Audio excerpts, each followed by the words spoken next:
다 함께 일어나셔서 한 마음 한 입으로 주님께 찬양드리겠습니다.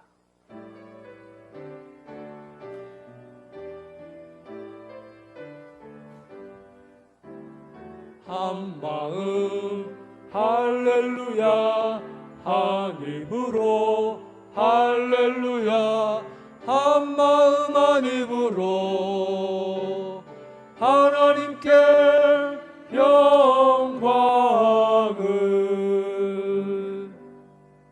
너희 권능 있는 자들아, 영광과 능력을 여호와께 돌리고 돌릴지어다.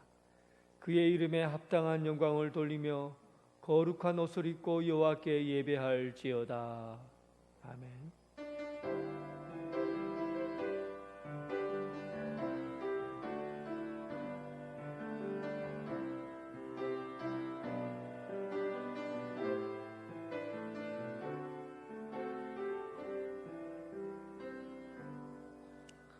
완전하신 하나님, 시와 찬미와 신령한 노래로 예배합니다. 우주 만물을 창조하시고 인생의 생사화복을 주관하시는 성부 하나님의 높으신 섭리에 감사드립니다. 인간의 몸을 입고 이 땅에 오셔서 십자가의 대속과 부활의 능력으로 우리를 구원하신 성자 예수 그리스도께 찬미 드립니다. 연약한 자를 돌보시고 함께하시고 위로하시는 성령님을 찬송합니다. 마음과 뜻과 정성을 다하여 드리는 예배를 받으시고 한량없는 자비와 은총을 내려 주옵소서. 예수 그리스도의 이름으로 기원하옵나이다. 아멘.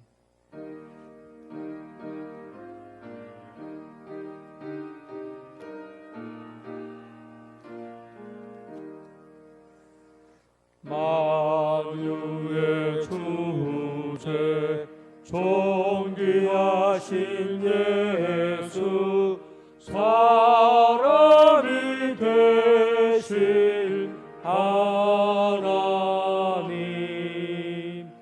나 사모하여 영원히 섬길 내 영광 되신 주로다. 화려한 동사 무성한 저수목 다 아름답고 묘하나, 순전한 예수 더 아름다워 봄 같은 기쁨 주시네. 광명한 해와 명랑한 저 달빛 수많은 별들 빛나나, 주 예수 빛을 더 찬란하여 참 비교할 수 없도다. 아멘. 사도신경으로 신앙 고백 드리겠습니다. 나는 전능하신 아버지 하나님 천지의 창조주를 믿습니다. 나는 그의 유일하신 아들 우리 주 예수 그리스도를 믿습니다. 그는 성령으로 잉태되어 동정녀 마리아에게서 나시고 본디오 빌라도에게 고난을 받아 십자가에 못 박혀 죽으시고 장사된 지 사흘 만에 죽은 자 가운데서 다시 살아나셨으며 하늘에 오르시어 전능하신 아버지 하나님 우편에 앉아 계시다가 거기로부터 살아있는 자와 죽은 자를 심판하러 오십니다. 나는 성령을 믿으며 거룩한 공교회와 성도의 교제와 죄를 용서받는 것과 몸의 부활과 영생을 믿습니다. 아멘. 시편 105편 교동문 47번입니다. 교동문 47번.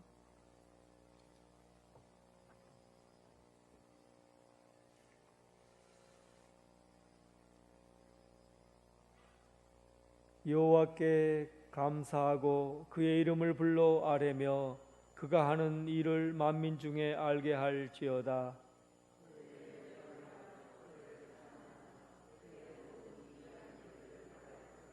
그의 거룩한 이름을 자랑하라. 여호와를 구하는 자들은 마음이 즐거울지로다.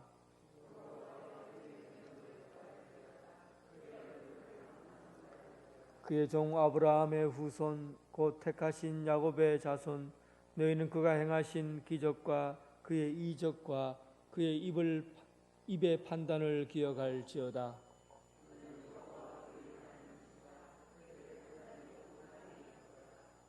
그는 그의 언약 곧 천대에 걸쳐 명령하신 말씀을 영원히 기억하셨으니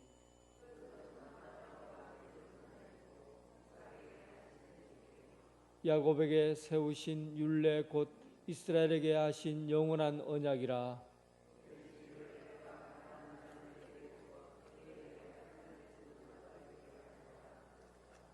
아멘.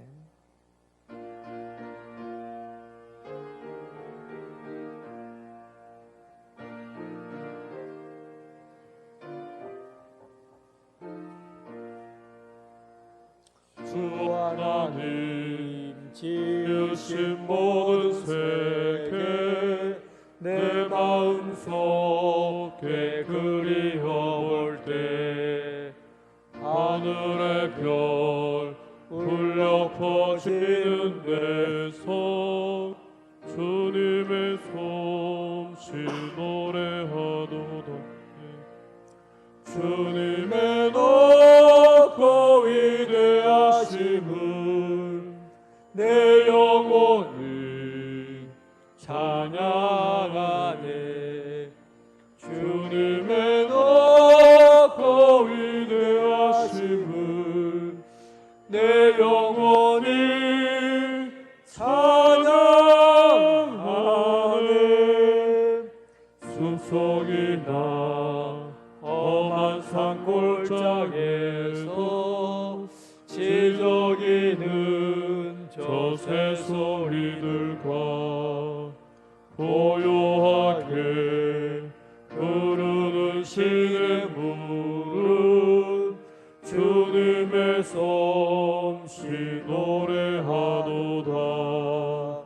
주님의 높고 위대하심을 내 영혼이 찬양하네. 주님의 높고 위대하심을 내 영혼이 찬양하네. 주 하나님 독생자 아낌없이 우리를 위해 보내주셨네. 십자가에 피 흘려 죽으신 주 내 모든 죄를 대속하셨네. 주님의 높고 위대하심을 내 영혼이 찬양하세. 주님의 높고 위대하심을 내 영혼이 찬양하네. 내 주 예수 세상에 다시 올 때 저 천국으로 날 인도하리.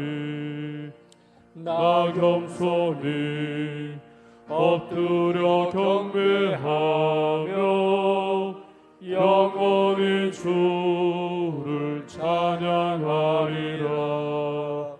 주님의 높고 위대하심을 내 영혼이 찬양하네. 주님의 높고 위대하심을 내 영혼이 찬양하네.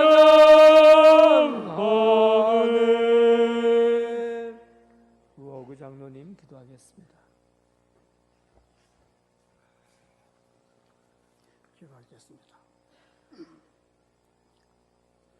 장마와 무더운 날씨 속에서도 교회와 가정을 평강 가운데 인도해 주시는 은혜 하나님, 감사와 찬양과 영광을 드립니다. 목자 없는 양같이 유리하고 방황하던 무리에게 하나님의 선하시고 온전한 뜻을 드러내어 주시고 우리로 하여금 이 땅에서 하나님의 뜻을 받들어 마음으로 믿음으로 행하게 하여 주심을 감사를 드립니다. 지금까지 온 것은 하나님의 은혜요, 할 수 있는 것은 오직 감사밖에 없음을 고백합니다.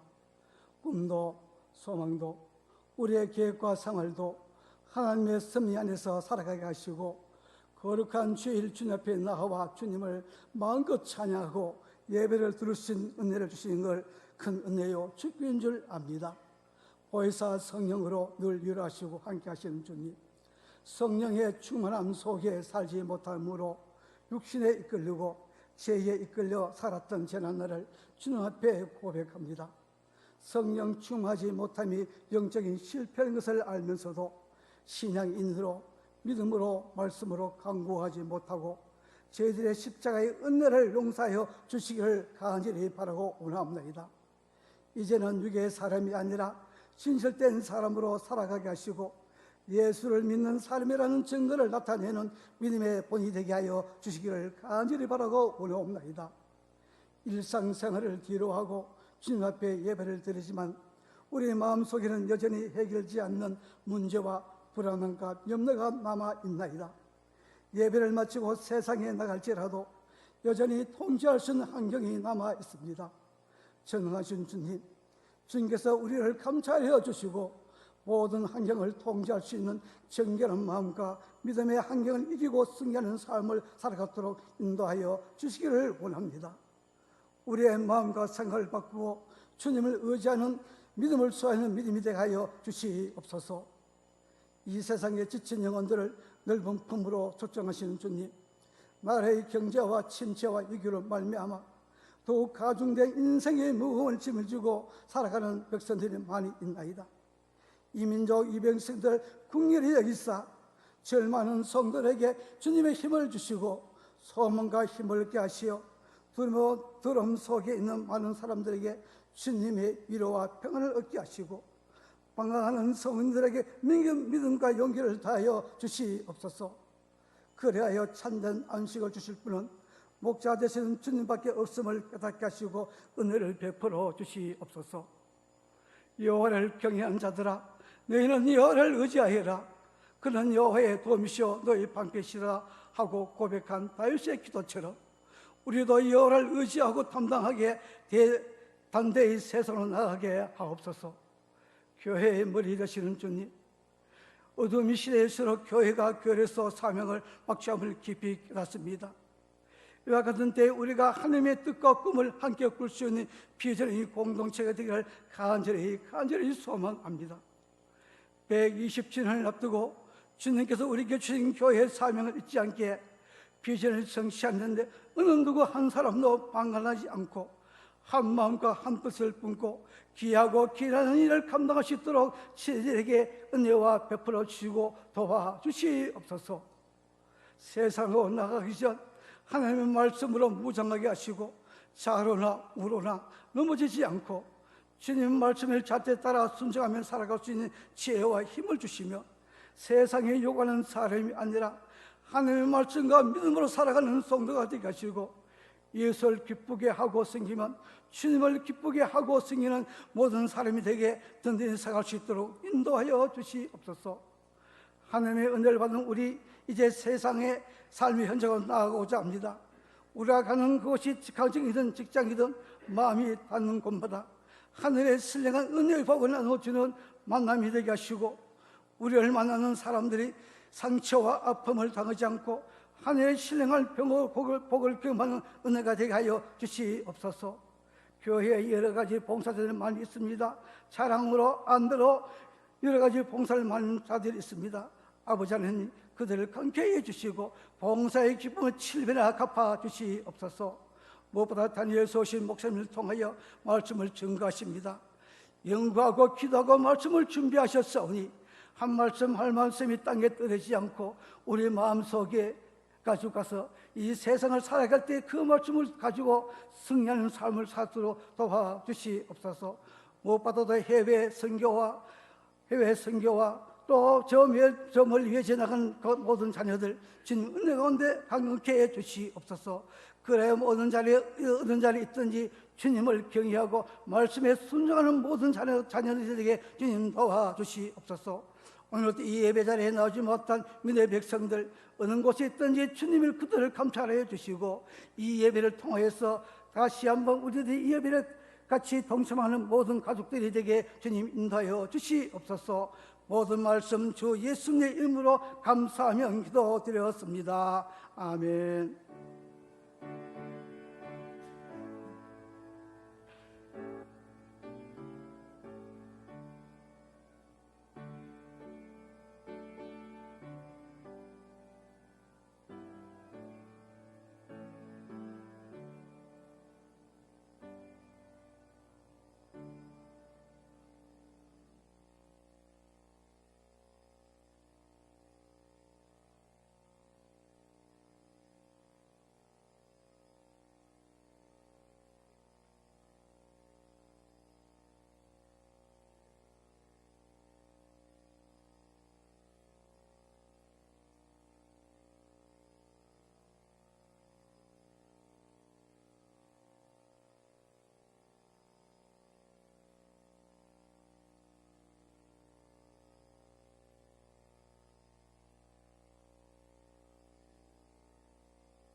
찬양 드리면서 봉헌하겠습니다.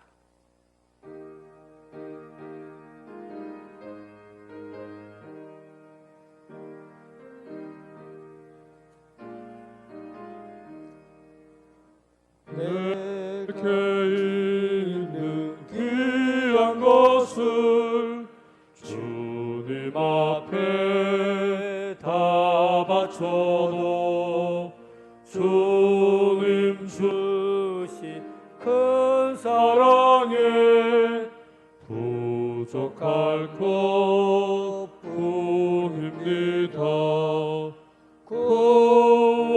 구원하신 나의 주님 크신 은혜 생각하며 주께 임서 바치겠네. 아까울 것 무엇이라. 아멘. 긍휼이 풍성하신 하나님, 세상이 어수선하고 온갖 위험한 소식들로 가득 차 있어도 눈동자같이 보호하시는 아버지 하나님의 손길을 경험합니다. 아버지, 지난 삶을 돌아보면 힘겹게 하루를 산 것 같은데 등 떠밀어 주시고 무거운 짐 져 주신 성령님의 손길을 기억합니다. 모든 살아있는 것으로 감사를 드리시고 인생의 창구가 비어지지 않도록 채워주심을 감사하며 마음을 다하여 봉헌합니다. 모든 질서가 하나님이 세워진 것을 믿고 10의 1조, 감사, 건축, 선교 120주년을 기념하는 예물을 올려드립니다. 이 예물들을 받아 주옵소서. 한여름 삶에서 흘려진 땀들이 청포도처럼 그리스도의 풍성한 열매로 채워지게 하여 주옵소서. 예수 그리스도의 이름으로 기도드립니다. 아멘.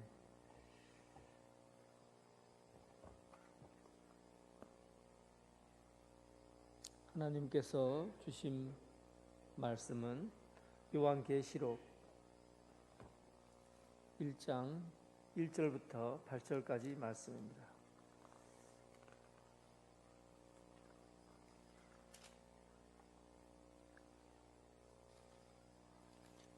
요한계시록 1장 1절부터 8절까지 말씀입니다.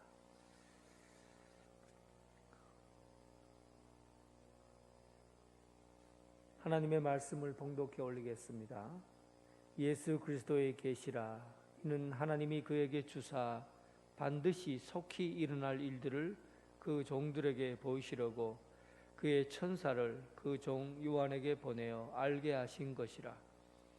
요한은 하나님의 말씀과 예수 그리스도의 증거 곧 자기가 본 것을 다 증언하였느니라. 이 예언의 말씀을 읽는 자와 듣는 자와 그 가운데 기록한 것을 지키는 자는 복이 있나니 때가 가까움이라.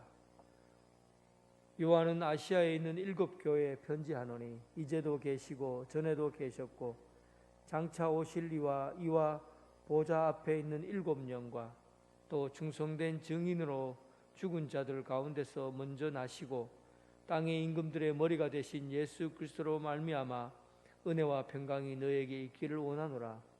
우리를 사랑하사 그의 피로 우리 죄에서 우리를 해방하시고 그의 아버지 하나님을 위하여 우리를 나라와 제사장으로 삼으신 그에게 영광과 능력이 세세토록 있기를 원하노라. 아멘. 볼지어다 그가 구름 타고 오시리라. 각 사람의 눈이 그를 보겠고 그를 찌른 자들도 볼 것이요 땅에 있는 모든 족속이 그로 말미암아 애곡하리니 그러하리라. 아멘.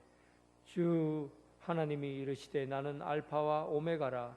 이제도 있고 전에도 있었고 장차 올 자요 전능한 자라 하시더라. 아멘.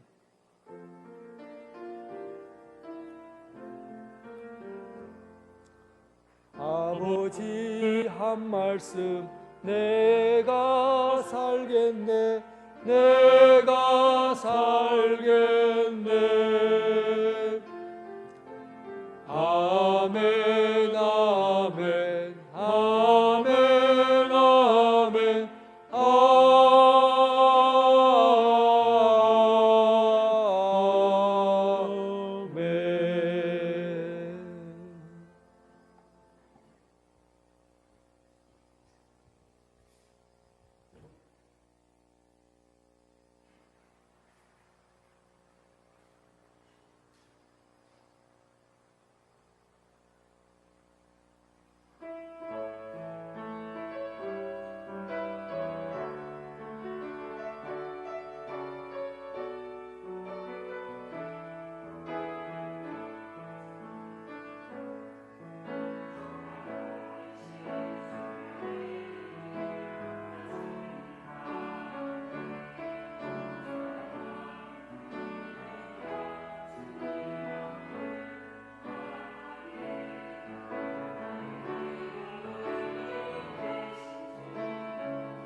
아멘. 주님의 평강이 여러분과 함께하기를 바랍니다.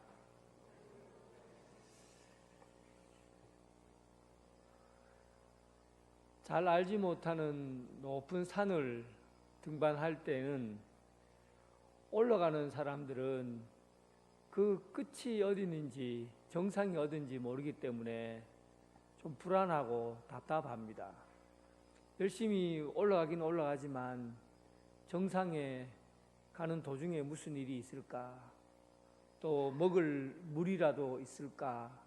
뭐 이런저런 걱정 때문에 올라가는 내내 좀 불안과 두려움이 있습니다. 그런데 정상에 갔다가 내려오는 사람들은 굉장히 가벼워 보여요. 얼굴이 편안해요. 그리고는 올라가는 사람들에게 조금만 더 가면 돼요. 올라가면 물이 있어요. 어느 쪽으로 가면 좀 위험해요. 하고는 정보를 줍니다. 그리고는 내려가는 내내 기쁨이 있고 평안해요. 끝을 경험한 사람, 마지막을 경험한 사람의 표현과 살아가는 방식과 그리고 끝을 알지 못하고 살아가는 삶의 방식이 이렇게 다른 겁니다. 끝을 알고 사는 사람, 그리스도인들의 삶이에요. 끝이 어떻게 되어 있는가? 끝에 무엇이 있는가? 끝이라는 것이 도대체 무엇인가? 라는 것을 이미 알고 사는 사람들이 그리스도인이에요. 우리들의 삶이, 우리들의 표정이 그냥 끝을 모르고 사는 사람하고 똑같을 수가 없는 것이죠. 저는 두 사람의 어른이 죽는 장면을 목격했습니다. 한 분은 원로 장로님이신 황 장로님이시라고, 그분이 의사로 평생 사셨던 분인데 말년에 암에 걸렸어요. 그래서 이제 마지막 의사들이, 자기도 의사고 자기 자녀들도 의사고, 그런데 그 의사가 스승님이죠. 선생님, 수술을 하셔야죠 하니까 됐다, 뭐 살 만큼 살았고 뭐 더 수술한다고 해서 더 좋아지는 것도 없고 그냥 나는 주님 오실 날 기다리려 한다 하고는 수술을 거부하시고 조용히 그냥 암을 선물로 받아들이고 그리고 죽음을 그냥 맞이하셨어요. 그리고 죽는 순간에도 주님이 날 오라고 하시네 하고 손짓한다고, 그리고는 평안하게 돌아가셨죠. 끝을 아시는 분이에요. 끝에 무엇이 있는지 이미 아시는 분이죠. 근데 제 육촌 할아버지는 제가 어릴 때, 나이는 뭐 얼마 안 되셨을 거라 생각하는데 얼굴이 늘 새카맸어요. 알코올 중독으로 그렇게 사시다가 우리 집에 와서 잠시 머물러 계셨는데 어느 방 하나에서 그냥 방에서 계속 머물러 계시다가 누워만 계시다가 어느 날 갑자기 벌떡 일어나서 방을 두세 바퀴 돌아 빙빙 돌다가 어머니가 하는 말은, 저는 못 봤는데 어머니가 하시는 말이, 누가 나를 데리러 오는데 자꾸 나를 묶는다, 끈으로 꽁꽁 잡아맨다, 묶는다, 그러면서 그냥 한 방에 두 바퀴 정도 돌다가 돌아가셨어요. 참 비참하게 죽은 것이죠. 한 사람은 끝을 알았어요. 끝을 아는 거예요. 끝을 아니까 주님이 기다리시는 곳, 아버지의 나라, 그 아름다운 천국, 그것을 소망하고 사니까 삶이 편안한 거예요. 그 어떤 현실 어려움 속에서도 두려움과 불안이 존재하는 것이 아니라 평안한 가운데 사는 거죠. 끝을 아는 사람의 인생과 끝을 모르는 사람의 인생의 차이가 그렇게 크게 나는 겁니다. 오늘 여러분 요한계시록 말씀을 가지고 그 교회에 있는 7교회에 대한 이야기를 다음 주부터 나누게 될 텐데, 이 요한계시록에 기록된 성도들의 삶은 여러분들이 상상하는 그 이상의 핍박과 고통 속에 살았어요. 당시에 로마 제국은 전 세계를 전쟁을 통해서 통일한 나라가 로마 아닙니까? 1000년 동안 유지해왔던 로마 제국이에요. 그런데 그 로마를 하나로 통일시키기 위해서는 군사력만으로 통일시킬 수 없었어요. 그들의 정신적인 면 그리고 영적인 면을 하나로 통일하지 않으면 진짜 그들을 다스리는데 어려움이 있었죠. 그래서 그들이 군사력으로 이 세상을 정복했지만 또 하나의 세계, 정신세계, 영적인 세계를 하나로 하기 위해서 그 왕이 쓴 정책 중에 하나가 바로 황제를 신으로 여기도록 황제 숭배를 통해서 황제 자신이 신으로 받들어지기를 원했던 겁니다. 이것은 황제가 신이 돼야 되는 이유가 이 흩어진 로마 제국을 하나로 통일된 나라로 만들기 위해서는 하나의 종교를 가지고 그 종교를 중심으로 해서 나라를 세우는 게 가장 좋다고 판단했기 때문이에요. 그래서 그들의 세계들 중에서 황제를 주님이다라고 고백하는 사람은 그 지역에 어떤 신을 섬기든지 황제를 주님이라고 말만 하기만 하면, 숭배하기만 하면 다른 신을 섬기고 또 다른 것들을 하는 것에 대해서는 융통성 있게 받아준 겁니다. 그러나 조건이 있어요. 무조건 황제가 주님이다라는 고백이 우선적이어야 된다는 겁니다. 로마 시대 고린도 그리고 에베소, 안디옥과 같은 도시, 가이사와 같은 도시들은 굉장히 큰 도시예요. 특히 에베소 같은 곳은 오늘 이 요한계시록에 나온 교회의 중심 센터가 바로 에베소 교회입니다. 에서보드 사빌라, 그래서 이 7교회가 이 에베소를 중심으로 해서 7교회가 모여 있는데, 이 에베소 교회가, 이 에베소라는 도시가 세워지면서 거기에 로마 황제를 위한 이 단을 세워놨어요. 제단을 만들어 놓고, 그리고 1년에 한 번씩 에베소 시민들이 전부 모여갖고 향을 켜고 거기에서 고백을 합니다. 데오도시우스 황제는 신이시다, 주님이다 라고 고백을 해야 돼요.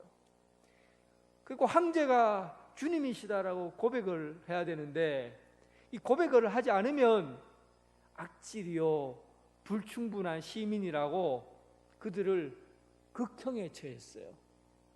대부분 다 십자가에 못 박아 죽이고 그렇게 화형에 처하기도 하고 그렇게 사람을 고문하고 해서 박해를 하고 죽였어요. 기원 후 64년 가장 악질적인 황제가 네로 황제인데, 64년 7월 19일에 로마에 대화재가 납니다. 불이 났어요. 로마 도시가 엄청나게 타버렸어요. 5일 동안이나 타고 있었어요. 로마 도시가 5일 동안 탔어요. 그런데 네로는 그 당시에 정치적으로 인기가 없는 황제였어요. 그때 네로 황제가 쓴 이야기는 그때 당시 기독교인들이 그렇게 많지 않았거든요. 기독교인들에게 소문을 덮어 씌웠고 황제 숭배를 하지 않는 기독교인들이 눈에 가시였기 때문에 기독교인들이 불을 냈다고 소문을 냈고, 그리고 무차별하게 기독교인들을 고문하고 죽였어요. 개를 풀어서 찢어서 죽였고 십자가에 못 박아 죽였고, 그리고 사람들 본보기로 밤에 불을 밝히는 것으로 사람을 태워서 불을 밝히는 그런 일들을 자행해 왔습니다. 그때 당시에 베드로가 로마에서 십자가에 거꾸로 매달려 죽고 바울 사도도 순교합니다. 여러분, 기독교인들은 이 황제에 의해서, 로마 황제에 의해서 엄청난 박해를 당했고 또 사회적으로 기독교인들은 황제 숭배를 거부하는 자들이고, 그리고 신자들끼리 살을 먹고 피를 먹는 사람들, 성찬식을 인육을 하는 사람이라고, 식인을 하는 사람이라고 소문을 낸 것이죠. 그래서 사회적으로도 기독교인이라고 하면 사람들, 황제뿐만, 로마 군인들뿐만 아니라 일반 사람들도 기독교인들을 모멸하기 시작했고 배척하기 시작한 것이죠. 2세기 후반에 살았던 터툴리안이라는 교부가 순교하는 장면을, 여러 가지 순교하는 이야기를 편지로 썼는데, 그때 그 순교하는 과정을 본 구경꾼들이 하는 이야기가, 어떻게 그리스도인들이 십자가에 못 박혀 죽고 개에 찢겨 죽고 불에 타 죽으면서도 어떻게 성도들끼리 저렇게 내가 너를 대신해서 죽겠다, 성도들끼리 저렇게 사랑하고 또 아무런 두려움과 불편함 없이 죽음을 맞이하는지 구경하는 사람들이 보고 깜짝 놀랐다고 합니다. 한번 여러분들이 예수님이 죽으시고 난 다음부터 해서 300년 동안 박해가 있었어요. 예수님이 죽으시고 300년 동안, 313년 콘스탄티누스 황제가 기독교로 공인하는 그 이전까지 박해가 있었습니다. 그렇다고 한다면 상식적으로 하나님이 살아계시고 또 역사하신다면 다니엘과 같은 기적이 일어나야 되지 않겠어요? 사자굴에 들어가도 사자들이 입을 막고, 십자가에 못 박혔을 때 못을 박아도 못이 안 박히고, 개가 물어뜯을 때 개들이 입을 막고, 불에 태울 때 불에 타지 않고, 그래야 기독교가 사라지지 않고, 그리고 교회가, 야 봐라, 예수 믿으면 십자가에 못 박혀도 못이 안 박힌다, 예수 믿으면 개가 물어뜯으라도 개 입을 막는다, 불에 태워도 불에 타지 않는다, 이런 기적들이 일어나는 것이 당연한 것이 아니겠어요? 그런데 여러분, 기독교 역사 300년 동안에, 수많은 박해 동안에 한 마을에서 한꺼번에 죽은 사람이 2만 명이라는 사람이 한꺼번에 죽기도 하고 엄청난 일들이 일어났음에도 불구하고 그런 기적은 일어나지 않았습니다. 그럼에도 불구하고 여러분, 교회는 더 부흥하고 더 많은 사람들이 교회로 왔고 예수 그리스도를 믿고 믿음 생활을 했다는 것, 이것이 어떻게 이런 일이 가능했냐 하는 것입니다.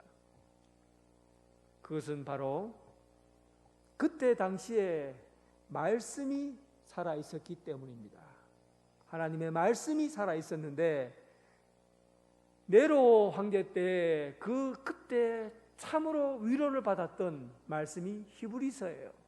네로 황제 박해 때 그리스도인들이 그때 히브리서 말씀을 받으면서 하늘의 소망을 꿈꾸고 이것보다 더 좋은 세상이 있다는, 더 좋은 끝이 있다는 것을 알고 그 죽음을 이겨내고 박해를 이겨냈습니다. 뿐만 아니라 오늘 본문에 나타난 요한계시록에 나타난 도미티아누스 황제, 네로 황제와 버금가는 아주 미치광이요, 그리고 정신병자라고 불릴 만큼 그런 악한 사탄의 조종자였던 그 도미티아누스 황제 때 기록된 책이 바로 요한계시록이에요. 이 요한계시록의 말씀을 보고, 그리고 저 하늘나라 새하늘과 새 땅 새 예루살렘, 예수 그리스도께서 승리자로 오신다고 하는 확실한 말씀과 계시를 그들이 알고서 믿고서 그것을 두루마기 성경책을 돌려보며, 교회에서 요한계시록의 말씀을 돌려보며 읽으면서 그 어떤 박해와 죽음의 현장에서도 두려움과 평안함으로 맞이하고 이겨냈다는 사실입니다. 그래서 여러분, 오늘 우리가 본문에 나타나는 7교회가 맞이한 박해와 그리고 고난 속에서도 어떻게 이 세상 가운데 승리하는 삶을 살았는가 하는 것은 바로 요한계시록에서 기록된 말씀을 통해서 그런 승리를 경험하고, 또 죽음보다도 더 큰 세계, 이 세상보다도 더 밝고 빛나는 영광스러운 세상이 실제로 존재한다는 것을 깨달은 사람들이 순교의 현장에서 순교를 이겨내고, 또 교회가 그 박해 가운데서도 연단 가운데서 또 완전히 세상 가운데 사라지지 않고 더 부흥하는 역사가 일어나게 된 것입니다. 오늘 성경의 마지막 책 요한계시록, 이 말씀을 통해서 7교회가 어떻게 하나님의 말씀을 가지고 다시 생생하게 살아나고 교회로서의 참된 교회로서 세워지게 되었는지, 오늘 말씀은 서론 부분이고 다음 주부터 7교회에 대한 이야기를 하나씩 해나갈 겁니다. 오늘 계시록의 1절 말씀 한번 보십시오. 예수 그리스도의 계시라, 예수 그리스도의 계시라. 이는 하나님이 그에게 주사 반드시 속히 일어날 일들을 그 종에게 보이시려고 그의 천사를 그의 종 요한에게 보내어 알게 하신 것이라. 에베소라는 지역은 이 반모섬에서 가장 가까운 데가 에베소예요. 세례요한, 사도 요한은 이 반모섬에 갇혀서 계시를 받았거든요. 이 에베소 교회는 사도 바울이 물론 세운 교회지만 디모데가 거기서 목회를 하고, 그리고 마지막에는 사도 요한이 담임 목사로 있으면서 목회를 했던 곳입니다. 그때 당시 이미 로마에서는 베드로가 순교당했고 사도 바울도 순교당했어요. 그런데 마지막까지 이 7교회에서를 순회하면서 교회를 돌봐왔던 7교회뿐만 아니라 이 소아시아 지역을 순회했던 바로 목회자가 바로 요한입니다. 여기에는 오늘 이 본문에는 이 요한을 선지자다, 예언자다라고 기록하고 있는데, 사도 요한이라고 말할 수 있지만 그는 사도 요한이라고 말하지 않고 그를 예언자라고 부른 거예요. 예언자는 사도들도 물론 다니면서 복음을 전하지만, 예언자는 다니면서 하나님의 말씀을 선포하는 자, 이것을 사도 예언자라고 했어요. 이 요한은 특별한 은사가 있는데 영적으로 굉장히 예민해요. 예를 들면 요한복음은 마태, 마가, 누가복음하고 다르게 공간복음서라고 하는 것은 마태, 마가, 누가복음을 공간복음서라고 그래요. 공통된 점이 많이 있기 때문에 공간복음서라고 그런 거예요. 마태, 마가, 누가. 그런데 요한복음은 공간복음서라고 하지 않아요. 사복음서라고 그래요. 그것은 요한이 하나님 예수님에 대해서 아주 독특한 시야를 가지고 예수님에 대한 이야기를 기록했기 때문에 요한복음을 사복음서라고 그런 거예요. 요한복음에서도 요한의 눈을 보면 얼마나 예민한지 몰라요. 막달라 마리아가 무덤가에 가서 고개를 내밀어서 그리고 굴을 보았다, 굴 안을 들여다보았다, 고개를 내밀어 굴 안을 들여다봤다, 이런 것까지 표현해 놓고, 예수님께서 부활하시면서 옷을 개켜놨다라고 보고한 사람이 요한이에요. 그만큼 이 요한복음을 보면 아주 세밀한 부분에서까지 자세하게 기록한 것을 봐요. 그러니까 영적으로 예민한 것이죠. 이런 요한이 그때 당시에 영적인 지도자로서 에베소 교회와 그 옆에 주변에 있는 교회들을 돌보면서 있었는데, 여러분 참으로 놀라운 것은 그때 당시에 영적인 지도자들은 전부 박해를 통해서 순교 당했잖아요. 그런데 이 요한만은 밤모섬으로 유배를 보내게 됩니다. 요한만은 밤모섬으로 유배를 보내요. 그의 나이가 90살까지 살다가 죽습니다. 밤모섬에서 지내게 돼요. 그런데 어떻게 여러분 요한을 죽이지 않았을까? 이게 참 궁금하지 않습니까? 요한을 어떻게 죽이지 않았을까? 그때 영적 지도자들은 다 순교당했는데 요한은 밤모섬으로 유배를 보내는 거예요. 거기에는 정치범과 그리고 종교에 관련된 자들을 보내서 선을 유배시키는 곳입니다. 지금도 거기 한 2,500명 정도가 사는 아주 작은 섬이에요. 이 섬은 그렇게 먹고 살만한 곳이 없어요. 바위로 된 섬이기 때문에 거기서 먹고 살만한 것도 없고 거기서 유배 생활을 하게 됩니다. 그곳에서 오늘 본문의 말씀 예수 그리스도의 계시라, 하나님이 그에게 반드시 속히 일어나들 종들에게 보이시고 천사들에게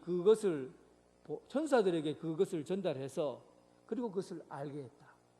여러 단계를 거쳐서 이 중요한 계시를 바로 요한에게 그 계시를 알려주어서 예수님이 직접 말씀해 주시는, 보여주시는 것을 요한에게 보여주어서 그리고 그 일을 기록에 남기고 그것을 7교회에다가 전달해 주는 역할을 하게 한 겁니다. 사람의 생명이 하나님의 일을 감당하기까지 하나님께서는 사람의 생명을 연기시키고 장수하게 하신 거예요. 사람이 오래 사는 것은 하나님의 일을 감당할 내용이 남아있기 때문에 우리가 오래 사는 겁니다. 여러분들이 장수해야 될 이유가 지금 오래 살고 있다고 생각하시는 분들은 아직도 내가 하나님의 일을 감당해야 될 무언가가 있구나 라고 깨달으셔야 해요. 또 여러분, 앞으로 노후 대책을 준비하시는 분들은 몸이 건강하게 또 보험이나 이런 거 잘 들고 연금 잘 들어서 먹고 살 수 있도록 마련해 놓는 것이 노후 대책이 아니라 어떻게 하면 내 생명이 다하는 날까지 하나님이 주신 사명을 감당할까? 이것을 걱정하고 계획하는 것이 바로 노후 대책입니다. 하나님이 우리에게 생명을 길게 살도록 하신 이유는 바로 하나님의 일을, 하나님이 우리에게 맡긴 사명을 끝까지 감당하라고 우리의 생명을 길게 해주신 겁니다. 사랑하는 성도 여러분, 하나님께서 우리에게 맡긴 일을 감당하는 것이 우리의 수명이에요. 나이를 얼마나 많이 살고 얼마나 오래 살고 얼마나 길게 사는 것, 그거 중요한 게 아닙니다. 내가 사는 날 동안에 사명을 감당했느냐? 그러면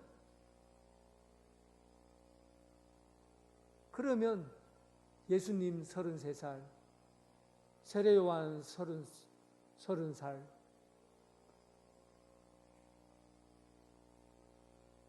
바울은 60세, 그 나이가 어떠하든지 간에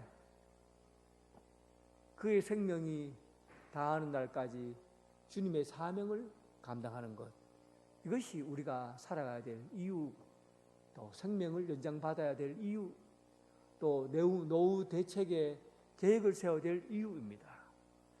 오늘날 주님께서 우리에게 주신 그 사명이 여러분들의 생명에 관여하는 그런 일이 되길 주님의 이름으로 축원합니다. 이렇게 얘기하니까 오래 살고 싶습니까? 사명 감당하려고 사시기 바랍니다. 8절 예수 그리스도의 계시라. 예수 그리스도의 계시라. 이 계시라는 말은 열어서 보여주신다는 걸 의미하거든요. 계시는 열어서 보여주는 겁니다. 그러니까 하나님께서 우리에게 보여주시는 일들을 다 열어서 보여주는 거예요.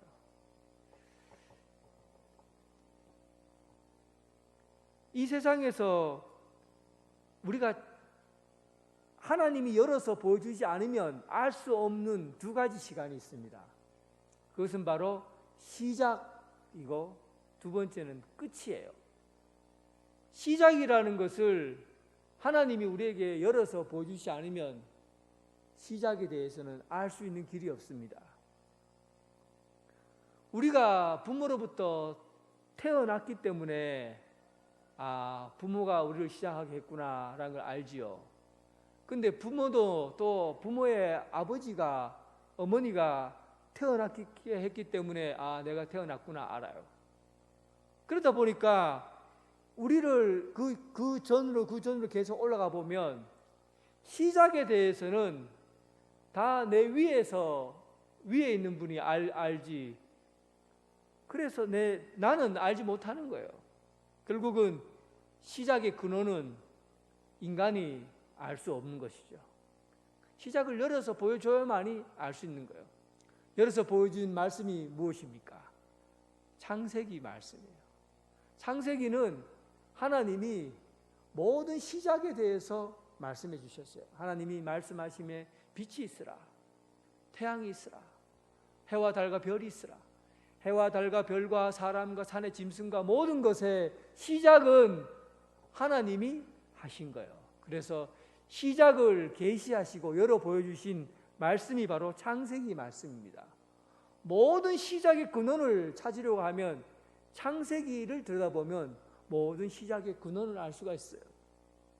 사람이 어디서 죄를 지었는가, 그 죄의 근원을 알려고 하면 창세기 말씀을 보면 알 수가 있어요. 모든 시작을 열어 보여주신 분이 바로 하나님이십니다.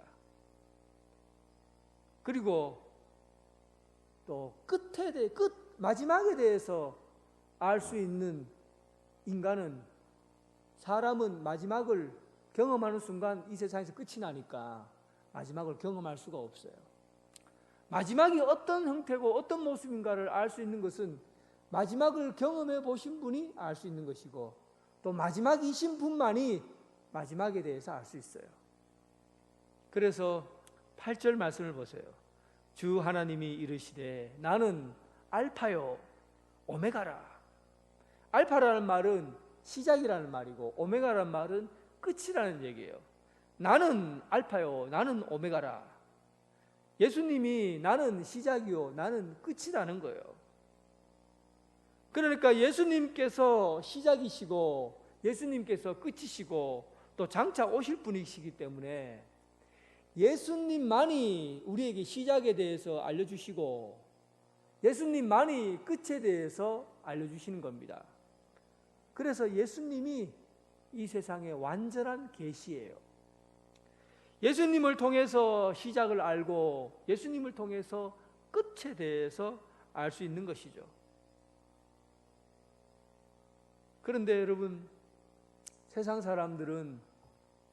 세상의 대부분의 사람들은 시작에 대해서 자기가 알지 못하면서 시작에 대해서 알 권리도 없으면서 시작을 우연히 시작되었다고 보는 겁니다. 세상이 그냥 폭발하면서 우연히 만들어졌다고 보는 거예요.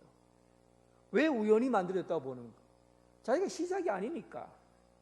인간이 시작에 존재해 있지 않으니까 그냥 상상력을 가지고 추론을 가지고 사람이 상상하고 예측해서 그냥 세상은 우연히 만들어졌구나 이렇게 얘기하는 거예요. 그러니까 말이 안 되는 이야기죠. 시작에 대해서 말할 수 있는 분은 오직 알파와 오메가이신 하나님밖에 없습니다. 예수 그리스도께서 알파야 오메가라고 하셨잖아요. 시작에 대해서 끝에 대해서 말할 수 있는 이는 이 세상에 사람으로는 존재하지 않는 거예요. 그래서 시작에 대해서 그 누구도 말할 수 없고 끝에 대해서 누구도 말할 수 없는 겁니다. 감히 끝에 대해서 언제 어느 때에 주님이 오신다라고 말한다고 한다면 그것은 자기가 하나님이라는 뜻이에요. 그러니까 여러분, 오늘 예수님께서 예수 그리스도의 계시라라는 말은 예수님께서 직접 시작에 대해서, 또 오늘 본문 말씀은 예수 그리스도 계시라, 반드시 일어날 끝에 대한 이야기를 우리에게, 요한에게 전해주는 겁니다. 반드시 일어날 일, 그리고 완전한 것, 조금도 변함이 없는 1.1획이라도 틀리지 않는 마지막에 대한 이야기를, 끝에 대한 이야기를 예수님이 직접 해주는 거예요. 지금까지 구약 성경에서 부분적으로 다니엘서와 에스겔서와 같은 그런 계시록, 묵시록을 보면 마지막 끝에 대해서 부분적으로 설명한 부분이 있지만 부분적일 뿐이에요. 마태복음에 관해서 종말에 대한 이야기가 부분적으로 나오긴 하지만 그것도 부분적이에요. 그런데 요한계시록에서 예수 그리스도의 계시라, 예수님이 직접 보여주신 것이니까 계시의 완성이에요. 시작에 대해서, 끝에 대해서, 장차 오실 이에 대해서 완전하게 최종적인 의미로 전달해 준 겁니다. 그래서 21장 18절의 말씀을 보시면, 내가 이 두루마리의 예언의 말씀을 듣는 모든 사람에게 증언하노니 만일 누구든지 이것들 외에 더하면 하나님이 이 두루마리에 기록된 재앙들을 그에게 더하실 것이요. 요한계시록에 있는 이 말씀, 예수님이 계시된 이 말씀을 내가 플러스해서 더해서 뭔가를 첨가하면 요한계시록에 나타난 재앙들을 그에게 더해야 할 거다. 또 만일 누구든지 이 두루마리 예언의 말씀을 내가 이 말씀을 전달하기에 부족하고 또 해석하기에 어려움이 있으니까 아예 내가 말씀을 전하지 않겠다, 이 말씀을 아예 묻어놓겠다라고 하고 설교 시간에 한마디도 하지 않고 성도들에게 한마디도 가르치지 않으면 생명나무와 거룩한 성에 참여하는 것을 제하여 버리겠다. 이 요한계시록의 말씀이 계시의 완성이고 얼마나 중요하다는 것을 우리에게 전해주고 있습니다. 그런데 이단, 신천지와 같은 이단들은 이 요한계시록의 말씀을 자기 마음대로 더하고 첨가하고 자기 마음대로 해석을 하잖아요. 이 계시록의 말씀이 예수님께서 그리스도에게, 예수 그리스도의 계시인데, 예수 그리스도께서 열어 보여주신 말씀인데 사람이 이것을 열어서 펼쳐 보일 수는 없는 겁니다. 그러나 이단들은 자기 이름으로 이 계시의 말씀을 열어서 펼쳐 보이는 거예요. 예언의 말씀을 제하거나 더해서는 안 됩니다. 예수님이 직접 우리에게 들려주신 말씀, 그리고 이 말씀은 우리를 핍박하려고 하는 것이 아니라, 이 말씀을 통해서 우리를 겁을 주려고 하는 것이 아니라, 이 요한계시록의 말씀을 통해서 우리를 무섭게 하려고, 심판하려고 하는 말씀이 아니에요. 그때 당시에 네로 황제와 그리고 그 미치광이 황제들에게 박해를 받는 그 교회들이 얼굴 표정에 밝은 빛을 띠면서 그 죽음을 두려워하지 않고 박해를 견뎌낼 수 있었던 것은 바로 계시록에 있는 하나님의 말씀, 곧 오시리라는 예수님의 이 말씀을 믿었기 때문에 그들은 어떤 현장에서도 두려워하지 않고 무서워하지 않고 승리할 수 있었던 것입니다. 그러니까 이 말씀이 어렵겠습니까? 굉장히 어려워서 여러분들을 이해할 수 없기 때문에 이 말씀을 줬겠어요. 계시록의 말씀은 여러분 그 현장에 있었던 말씀을 들으면 그대로 다 이해가 됐다는 겁니다. 하나님 나라가 눈앞에 펼쳐 있는 것처럼 눈에 보이도록 설명되었던 말씀이 바로 계시록 말씀이에요. 그러니까 이 말씀을 너무 심각하게 어렵게 여기거나 또한 그 새로운 뭔가가 있다고 추가시키거나 그렇게 해서는 안 된다는 겁니다. 최종적인 말씀이요, 또 예수 그리스도의 계시라, 반드시 일어날 일이라는 것입니다. 요한이 이 말씀을 듣고 가슴이 뛰었어요. 7절 말씀, 볼지어다 그가 구름 타고 오시리라. 각 사람의 눈이 그를 보겠고 그를 찌르는 자들도 볼 것이요, 땅에 있는 모든 족속이 그로 말미암아 애곡하리니 그러하리라. 아멘. 예수님께서 하늘나라로 승천하실 때, 구름 타고 올라가셨을 때 많은 군중들이 그것을 보았어요. 그리고 예수님께서 오실 때도 구름 타고 내려오실 것이다. 구름 타고 내려온다는 것은 예수님께서 있는 자리를 설명하는 겁니다. 예수님께서 어디에 계십니까? 예수님께서는 분명히 오시는 곳이 있다는 거예요. 이 땅에서 예수님께서 이 지구라는 이 땅에 계신 것이 아니라 새하늘과 새 땅이라는 그 어떤 곳에서, 이 공중이라는 곳에 구름 타고 오는 그곳이라는 곳으로 오셨으니까 이 땅에 발을 딛고 있는 것이 아니라 또 초월한 어떤 곳에서부터 내려오셔서 어느 공간에 위치해 있다는 것이에요. 그러니까 주님께서 오실 때는 분명히 이곳과 저곳이 아닌 새하늘과 새 땅이라는 우리가 보지 못하고 알지 못하는 그곳에서 분명히 오신다는 거예요. 그때 주님께서 오실 때 모든 사람들이, 예수님께서 베들레헴에 오실 때는 몇몇 사람이 보았지만은 이제 예수님께서 이 땅을 통치하고 다스리려고 오실 때는 모든 사람들이, 만왕의 왕으로서 모든 사람들이 다 보도록 공개적으로 오시겠다는 겁니다. 비밀스럽게. 옛날에 이단들 중에 어떤 사람들은 그랬어요. 예수님이 1980년 어느 해에 저 지리산에 몇 월 며칠 지리산 꼭대기에 예수님이 오신다고 하니까 거기에 전부 다 모여라, 주님이 재림하신다. 그리고 비밀스럽게 얘기를 해서, 그리고 거기에 속한 성도들은 자신들이 가지고 있는 재산을 전부 그 사기꾼 통장에다 다 돈을 넣어놓고, 그리고 자기는 아파트에 가만히 있고 나머지 사람들이 전부 지리산 꼭대기로 올라갔잖아요. 재림은, 예수님이 재림하실 때는 몇몇 사람들이 알도록 오시는 것이 아니라 모든 사람들이 공개적으로 주님이시도다 알 수 있도록 재림에 오신다는 거예요.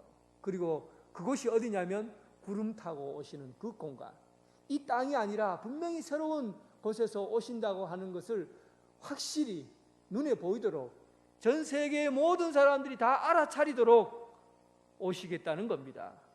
그래서 주님의 재림은 지금까지 하나님의 역사가 실개천처럼 이렇게 흘러갔다고 한다면 완전히 임하시는 하나님 나라가 예수님이 재림에 오는 순간에 완벽하게 완전하게 임하시는 그런 나라를 경험하게 될 것이라는 겁니다.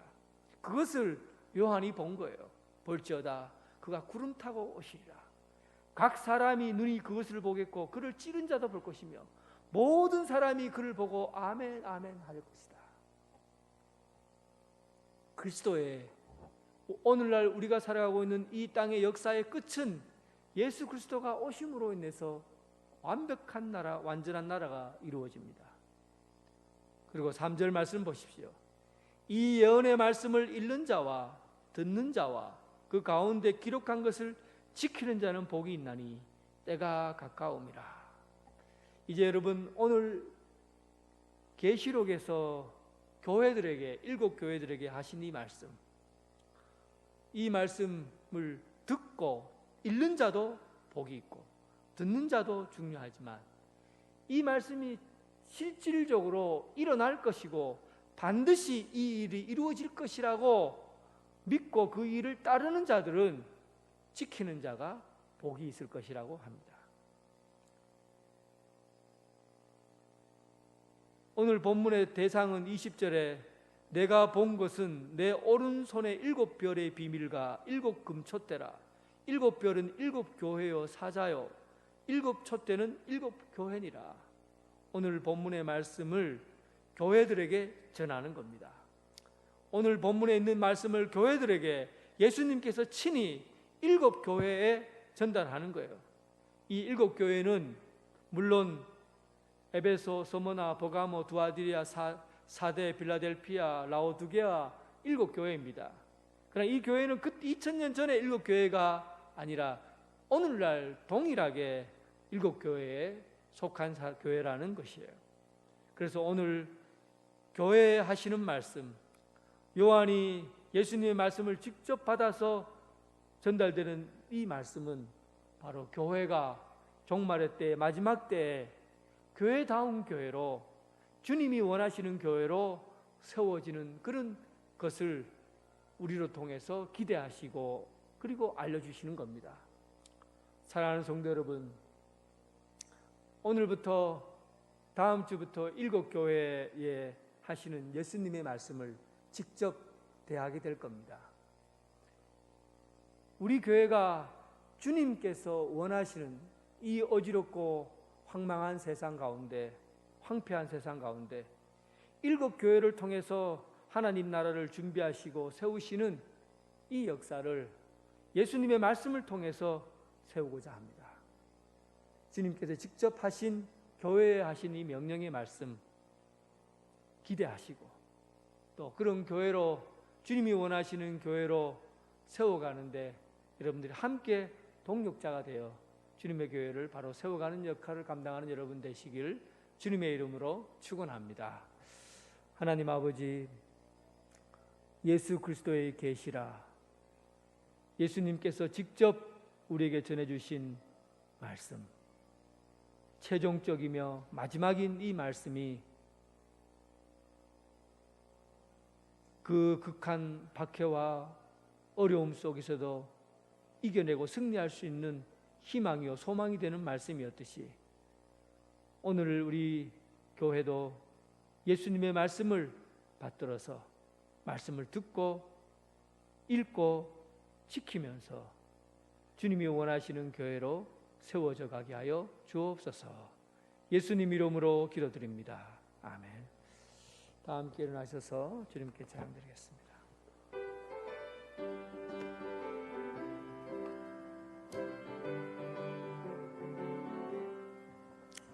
하나님의 나팔 소리 천지 진동할 때에 예수 영광 중에 구름 타시고 천사들을 세계 만국 모든 곳에 보내어 구원받은 성도들을 모으리. 나팔 불 때 나의 이름, 나팔 불 때 나의 이름, 나팔 불 때 나의 이름, 부를 때에 잔치 참여하겠네. 무덤 속에 잠자는 자 그때 다시 일어나 영화로운 부활 승리 얻으리. 주가 택한 모든 성도 구름 타고 올라가 공중에서 주의 얼굴 배우리.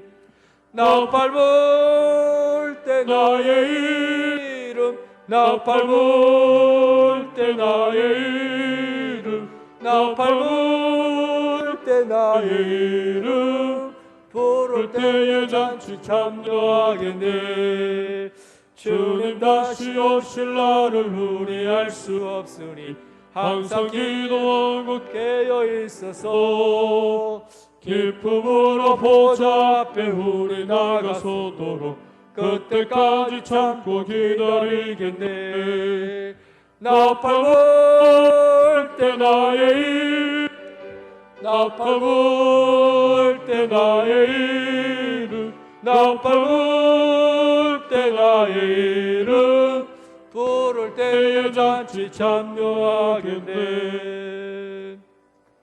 이제는 예수 그리스도의 은혜와 극진하신 하나님의 사랑과 성령님의 교통하심이 예수 그리스도께서 보이신 이 계시의 말씀을 듣고 읽고 지키는 복된 성도로서 살아가길 원하는 이 자리에 함께한 성도들 위해 또 각 가정에서 예배드리는 성도들 위해 지금부터 영원토록 함께 하시기를 간절히 축원하옵나이다. 아멘.